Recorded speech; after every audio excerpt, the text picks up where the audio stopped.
Bonjour à tous, cette vidéo est destinée aux étudiants de la troisième année Parcours International dans laquelle je vais présenter la correction du contrôle à domicile numéro 1 de la matière physique et chimie. Alors commençons cette correction par l'exercice 1. L'exercice 1 est sur 8 points. Donc la question 1 c'est de répondre par vrai ou faux. C'est quelque chose de simplicity. Donc on a ici 4 phrases. La première c'est le cuivre a une couleur rouge brique. Donc il est clair que la phrase est vraie. Donc nous avons déjà dit ça au cours de la leçon. Le PE flotte sur l'eau douce. Donc le PE c'est le polyéthylène, c'est l'abréviation de polyéthylène, flotte sur l'eau douce. Donc aussi la réponse est vraie. Donc la phrase est vraie. C. Un électron porte une charge positive. Donc c'est faux. Pourquoi? Parce que nous avons déjà dit au cours dans la classe que les électrons portent des charges qui sont négatives, pas positives. Donc la phrase est fausse. Le zinc est attiré par l'aimant. الزنك ينجذب إلى المغناطيس. Nous avons déjà dit dans le cours aussi que le seul métal qui s'attire vers l'aimant, c'est le fer. Donc le zinc s'attire vers l'aimant, c'est faux. Donc 2, complétez les phrases par les mots suivants. Donc on a ici plusieurs mots. Le noyau, ou les matériaux, ou les électrons, يعني الإلكترونات. recyclable, يعني أن المادة قابلة لإعادة التصنيع. vert, هما الزجاج, مجموعة الزجاج. les métaux, هما الفلزات. et le numéro atomique, هو العدد الذري. A. Les 3 classes principales des matériaux utilisés au quotidien sont les plastiques, et les, on a ici un vide, on va le remplir, et li, on a un autre vide ici. Donc les 3 classes des matériaux, ce sont les plastiques, et les verres, et les métaux. Donc nous avons déjà écrit ça au cours de la leçon en classe. B. L'atome est constitué de quoi? Il est constitué d'un noyau et des électrons. Donc les électrons, qu'est-ce qu'ils font? Ils tournent autour du noyau en formant quelque chose qui s'appelle un nuage électronique. إذن الذرة تتكون من نواة محاطة بإلكترونات. هذه الإلكترونات عندما تدور تكون سحابة إلكترونية. On peut fabriquer un même objet avec différents matériaux. يمكن صنع جسم واحد أو نفس الجسم من عدة مواد. Exemple, une chaise en fer et une chaise aussi en plastique. كرسي من حديد وكرسي من plastique. La phrase D, le est le nombre de charges positives dans le noyau. Donc le nombre de charges positives dans le noyau, il a un nom qui est très connu, qui s'appelle le numéro atomique. Donc le numéro atomique, il a 3 noms. Son propre nom, le numéro atomique, et il porte aussi 2 noms, c'est le nombre de charges positives ou bien le nombre de charges négatives. Donc ça c'est le numéro atomique, son symbole c'est Z. إذن العدد الذري هو عدد الشحن الموجبة داخل النواة. La dernière phrase c'est E. Le triangle, donc 3 flèches ici se forment d'un triangle, signifie que le plastique est recyclable. Donc toujours lorsqu'on trouve donc 3 flèches se forment d'un triangle, ça signifie que le plastique ou bien le matériau est recyclable en général. On passe maintenant à la question 3. On va cocher la bonne réponse, c'est-à-dire on va mettre une croix sous forme d'un X. Donc C du plus, c'est l'atome de cuivre qu'il y a. Donc toujours, lorsqu'on trouve la charge positive, c'est-à-dire 2 plus ici, on déduit que l'atome a perdu 2 électrons. Lorsqu'elle perd, elle porte une charge positive. B, la charge d'un électron est, est-ce que c'est E à la puissance moins, ou bien moins E, ou bien plus E? Donc toujours l'électron, il porte une charge qui se symbolise par moins E, comme ça. C, le métal le plus léger, يعني الفلز الأكثر خفة, الخفيف جدا. C, est-ce que c'est le cuivre ou bien l'aluminium ou bien le fer? Donc c'est très connu, c'est l'aluminium. إذن الألومنيوم هو أخف الفلزات. La quatrième phrase, reliée par une flèche. Donc on a ici un groupe qui porte des ions et un atome, et les définitions ici. Donc S2-, donc c'est l'ion de soufre. Est-ce que c'est un atome qui a perdu 2 électrons, ou bien un atome qui a gagné 2 électrons, ou bien un atome? Donc lorsqu'on trouve une charge négative, on déduit que c'est un atome qui a gagné 2 électrons. Toujours, la charge négative, c'est un atome qui a gagné. Fe2+, la charge de Fe2+, est positive. Donc, c'est un atome qui a perdu 2 électrons. Et lorsqu'on ne trouve pas de charge, donc il n'y a pas de charge ici, donc c'est tout simplement un atome. Donc, l'exercice 2, complétez le tableau par des ions suivants, ou bien par les ions suivants. Donc, le tableau, il comporte les anions en rouge et les cations en jaune. Qu'est-ce que ça veut dire un anion? Un anion, c'est un ion qui porte une charge négative, moins. Un cation, c'est un ion qui porte une charge positive, plus. Monoatomique, c'est-à-dire il est constitué d'un seul atome, ou bien il est formé par un seul atome. Et polyatomique, il est formé par un groupe d'atomes, c'est-à-dire plusieurs atomes. On commence par l'ion hydrogène, H+. On constate qu'il porte une charge positive, donc c'est un cation monoatomique parce qu'il est formé par l'atome d'hydrogène seulement. Donc c'est H+, c'est un cation monoatomique. In H4+, aussi c'est un cation parce qu'il porte une charge positive, mais il est formé d'atomes d'azote et d'hydrogène. Donc c'est un cation polyatomique. Le chlore, Cl-, l'ion chlorure. Donc l'ion chlorure, il porte une charge négative, c'est un anion. Cl-, c'est un anion monoatomique parce qu'il est formé de l'atome de chlore. Na+, l'ion sodium. Donc Na+, c'est un cation monoatomique. Donc cation parce qu'il porte une charge positive. Monoatomique parce qu'il est constitué d'un seul atome, c'est l'atome de sodium. SO4-. Donc SO4-, il porte une charge négative au-dessus. Donc 2-, il est négatif. Il est formé de l'atome de soufre et 4 atomes d'oxygène, donc c'est un anion polyatomique. S2-, c'est un ion négatif, donc c'est un anion. Il est formé de l'atome de soufre, un seul atome, donc c'est un anion monoatomique. HCOO-, donc c'est un anion qui est formé par plusieurs atomes, donc c'est un anion polyatomique. Mg2+, le dernier, c'est l'ion magnésium, donc il est positif, donc c'est un cation. Il est formé d'un seul atome de magnésium, donc c'est un cation monoatomique. 2. Classez les mots suivants selon le tableau ci-dessous. Le fer, la voiture, le polystyrène, l'aluminium. إذن الحديد, السيارة, le polystyrène et l'aluminium.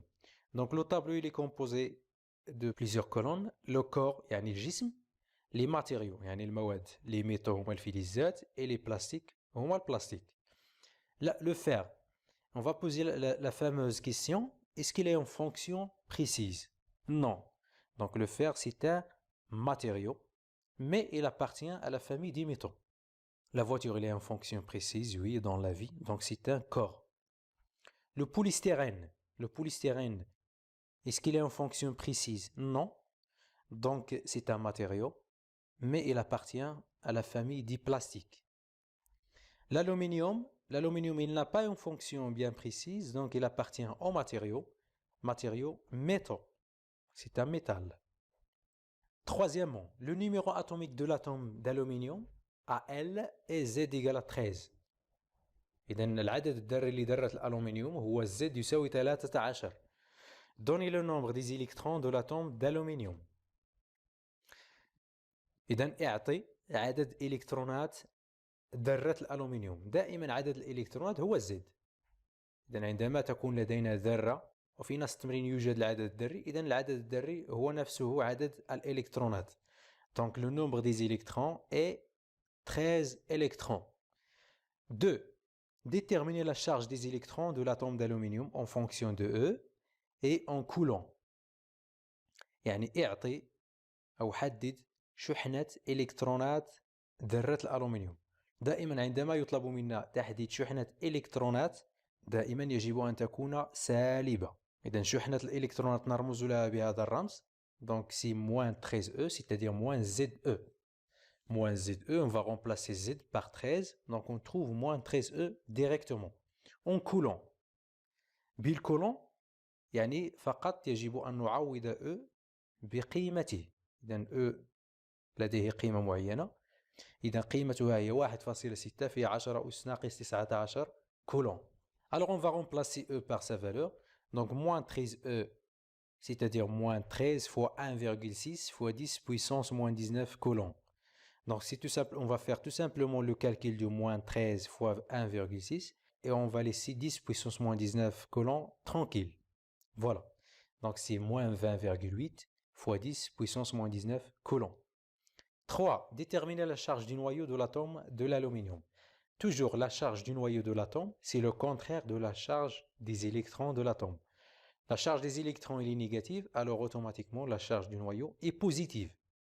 Il nous demande ici en fonction de E, c'est-à-dire plus 13E. Calculer la charge de l'atome de l'aluminium. La charge de l'atome, c'est-à-dire la charge globale de l'atome. يعني شحنة الذرة كاملة بصفة عامة. إذا شحنة الذرة، إذا الذرة تتكون من نواة وإلكترونات، إذا شحنة الذرة هي شحنة النواة زائد شحنة الإلكترونات. Donc la charge globale de l'atome, c'est la charge des électrons plus la charge du noyau. Donc c'est plus 13E plus moins 13E. Donc si on fait le calcul, on va trouver toujours 0. Donc lorsqu'on trouve 0, on déduit que l'atome d'aluminium est électriquement neutre. إذا نستنتج بأن ذرة الألومنيوم متعادلة كهربائيا. دائما الذرة شحنتها منعدمة تساوي صفر. عكس الأيون. الأيون لا. La question 5. L'atome d'aluminium a perdu 3 électrons pour donner l'ion d'aluminium. Donc l'atome d'aluminium, il a perdu 3 électrons. فقد 3 إلكترونات لكي تعطي أيون الألومنيوم. Alors déterminer la charge des électrons de l'ion de l'aluminium en fonction de E. يعني حدد شحنة إلكترونات الأيون بدلالة E. إذا نلاحظ الأيون. إذا الذرة لها 13 إلكترون. Il a perdu 3 électrons. إذا الأيون ليس له 13 إلكترون بينما له 10 إلكترونات فقط.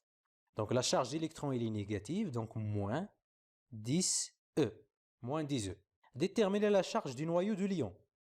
النواة لا يقع لها أي تغيير. نواة الذرة هي نفسها نواة الأيون.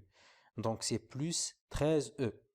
C. Déterminer la charge de l'ion d'aluminium en fonction de E. La charge de l'ion, c'est la charge des électrons plus la charge du noyau. C'est-à-dire moins 10E plus 13E. Donc on va trouver tout simplement plus 3E.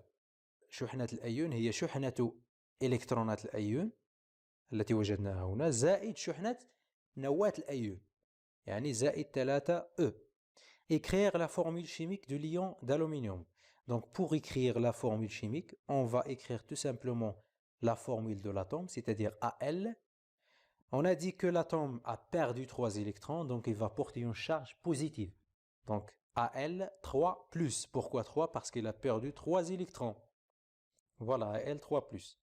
Donnez le type de cet ion. On constate que l'ion est positif, donc son type c'est un cation. Donc c'est un ion positif, c'est un cation. Il est constitué d'un seul atome, c'est l'atome d'aluminium. Donc c'est un cation monoatomique. Donc c'est un cation monoatomique. On passe au dernier exercice, il est sur 4 points. Donc c'est une situation problème.